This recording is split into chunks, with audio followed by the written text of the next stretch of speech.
But her death అది ఒక పెద్ద షాక్ అండి. అంటే షాక్ అంటే ఆవిడకి హెల్త్ బాగాలేదా, లేకపోతే was it sudden death? Sudden death.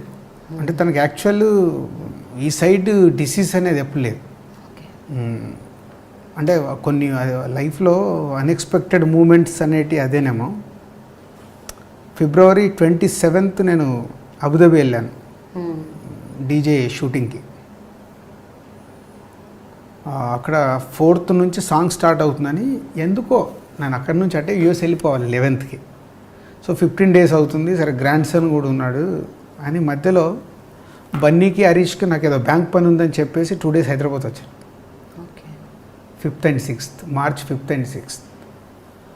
6th రోజు సాధారణంగా నేను ఎటు బయటికి వెళ్తున్నప్పుడు లేట్ నైట్స్ సెండ్ ఆఫ్ ఇవ్వదు నాకు.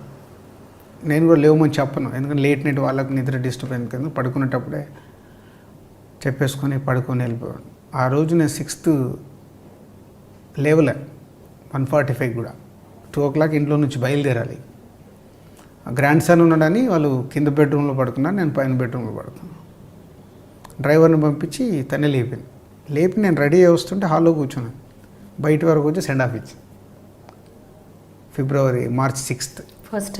ఫస్ట్ టైం నా లైఫ్లో.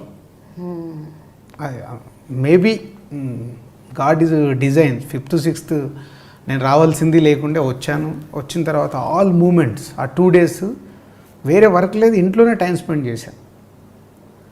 6th రోజు ఈవినింగ్ గ్రాండ్ సన్ని తీసుకొని మేము ఇద్దరం కార్లో వెళ్ళాం.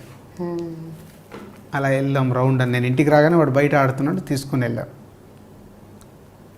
సో 6th వెళ్ళిన తర్వాత 10th అబుదాబిలో నేను ఫ్లైట్ తీసుకునే ముందు కూడా ఫోన్ చేసి మాట్లాడాను. ల్యాండ్ అయ్యాక ఆ రోజు 11th ఇన్సిడెంట్ జరిగిన రోజు మార్నింగ్ 7 o'clock నేను ఫోన్ మాట్లాడాను అక్కడ దిగాను. ఇండియన్ టైం 6:55 వచ్చాక తన ఫోన్ ఇప్పుడు అలాగే పెట్టుకున్నాను తన ఫోన్. సో March 11th నా కాల్, తర్వాత నా డాటర్ కాల్, ఆ 2 కాల్స్ ఉన్నాయి ఆ రోజు. తర్వాత ఏ కాల్స్ అన్ని మిస్డ్ కాల్స్ ఉన్నాయి. So she's what happened. ఆ రోజు 11th రోజు తను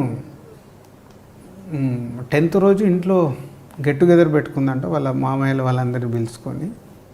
షీజ్ 11th చిన్న లూజ్ మోషన్ స్టార్ట్ అయితే రెగ్యులర్గా తనకు కొంచెం టెన్షన్ పడే మనస్తత్వం, దానివల్ల అవుతున్నాయేమో అనుకుంటే కొన్ని మోషన్స్ ఎక్కుంటే అవి మెడిసిన్ ఇచ్చారు. 11 o'clock మై సన్నీలా కూడా వచ్చేసి హాస్పిటల్కి వెళ్దామంటే అప్పుడు ఫ్రెష్ అప్ అయ్యి కొంచెం లిక్విడ్స్ అవి తీసుకొని కొంచెం నార్మల్గానే వీళ్ళు రిలాక్స్ అయిపోయారు.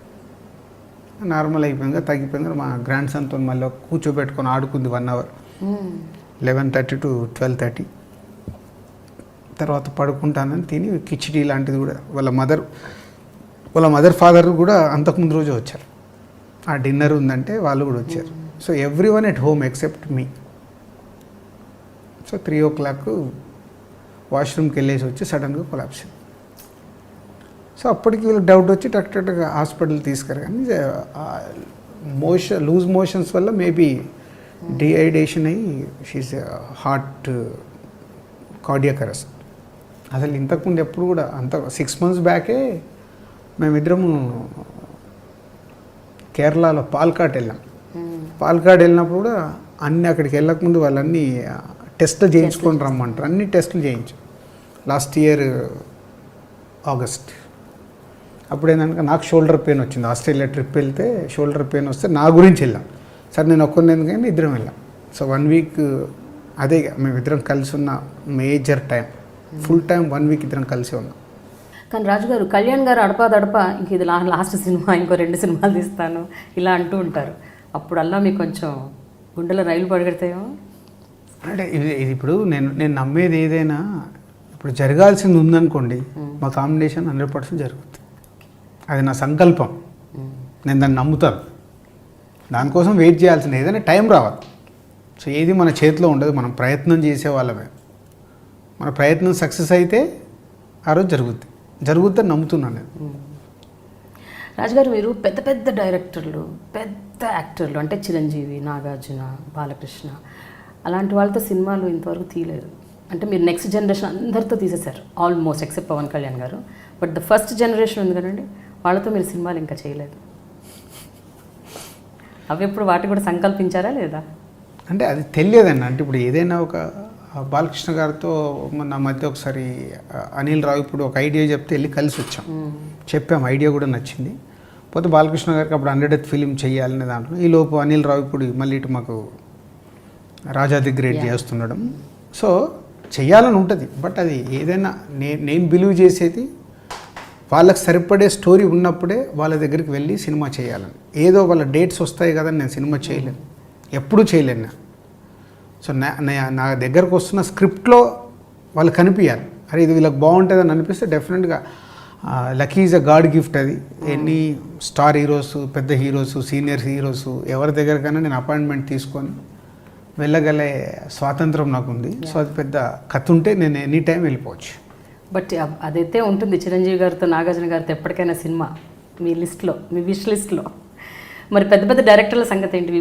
వినాయక్ గారితో తప్ప ఆ తర్వాత మళ్ళీ మీరు ఎవరితోనూ పెద్ద డైరెక్టర్స్తో? పూరి జగన్నాథ్తో అనుకున్నాము, ట్రావెల్ చేసాం కానీ మెటరలైజ్ కాలేదు. సీను వైట్లాకి యాక్చువల్ తన ఆనందం సినిమా అప్పుడే నేను అడ్వాన్స్ ఇచ్చాను, అది మెటరలైజ్ అవ్వలేదు. ఈ జగడమ్ము సినిమా ఇందాక చెప్పినప్పుడు మ్యాచ్ కానప్పుడు రాజమౌళి గారి దగ్గరికి వెళ్ళి అడిగితే రాజమౌళి గారు ఒక మంచి మాట అన్నారు, మీరు ఇంతమంది కొత్త డైరెక్టర్లకి లైఫ్ ఇస్తున్నారు, నేను మీకు సినిమా చేస్తే అదొక సినిమా అవుద్ది, మీరు సినిమా చేస్తే ఒక డైరెక్టర్ పుడతాడు. అంటే ఎందుకో రాజమౌళి గారు ఆ మాట అన్న తర్వాత నేను అక్కడ నిజంగా నాకు ఒక ఇన్స్పిరేషన్ వర్డ్ అది. నిజమే కదా, ఫెయిల్యూర్ డైరెక్టర్స్ ఉన్నారు, సో వాళ్ళు స్ట్రగుల్లో ఉంటారు, సో సక్సెస్ సినిమా చేయాలి, రైట్ ప్లాట్ఫామ్ కావాలని. అండ్ కొత్త డైరెక్టర్లు ఉంటారు, వీళ్ళతో నేను ఎక్కువ ట్రావెల్ అవ్వడం వల్ల వాళ్ళకు సినిమా వస్తుంది. నేను పెద్ద డైరెక్టర్తో వెళ్ళి సినిమా తీయడం వల్ల ఒక సినిమా అవుతుంది. ఓకే. సో మొన్న ఈ మధ్య త్రివిక్రమ్ గారు కన్ఫర్మ్ చేసుకున్న ఒక ప్రాజెక్ట్ చేయాలి. ఎందుకంటే త్రివిక్రమ్ గారితో నేను ప్రొడ్యూసర్ కాకముందు తను రైటర్గా ఉన్నప్పుడు మేము క్లోజ్, అప్పటి నుంచి మా ఇద్దరి మధ్యలో ఒక మంచి ఫ్రెండ్షిప్ ఉంది. ఓకే. సో మొన్నే అనుకున్నాం. మీరు ఫ్యామిలీ ఎంటర్టైనర్స్, లవ్ స్టోరీస్ ఎక్కువ తీస్తున్నారు, మరి వేరే జానర్స్ ఏం ట్రై చేయరా? Horror, thriller? అంటే అదేనండి, నా బ్లడ్లో లేని నేను ప్రయత్నం చేయడం వేస్ట్. అంతేనా? నా బ్లడ్లో లేదు అది. ఓకే. లేని అనవసరంగా ఏదో. రాజుగారు ఓన్లీ ప్రేమను పంచుతారు అంతే, విశాలమైన హృదయం. హోల్ ఫ్యామిలీ వెళ్ళి మా సినిమాని ఎంజాయ్ చేయాలి. పోతే ఎప్పటికప్పుడు ట్రెండ్ని బట్టి ఫాలో అవుతూ షిఫ్ట్ అవుతూ ఉండాలి.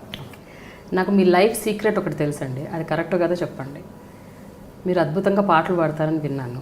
అభినందన అనే ఒక సినిమా పాటల కాంపిటీషన్లో మీరు పార్టిసిపేట్ చేసి, అవునా? మరి మీరు ఒక పాట పాడితే అభినందన పాటే పాడండి. అంటే అప్పుడు పిల్లాని, అప్పుడు నా age is 19 years Anu, Abhinandana is 1989. So 19 complete అయ్యి 20 years నాకు. సో అప్పుడు ఒక ఎంతుజాదం, సో దాంతో ఆ సినిమా నాకు చాలా పిచ్చి. ఓకే. అభినందన, మైనే ప్యార్ కియా, గీతాంజలి కరెక్ట్ నేను టీనేజ్ నుంచి షిఫ్ట్ అవుతున్నప్పుడు వచ్చిన సినిమాలు. ఆ 3 సినిమాల ప్రభావం నా పైన చాలా.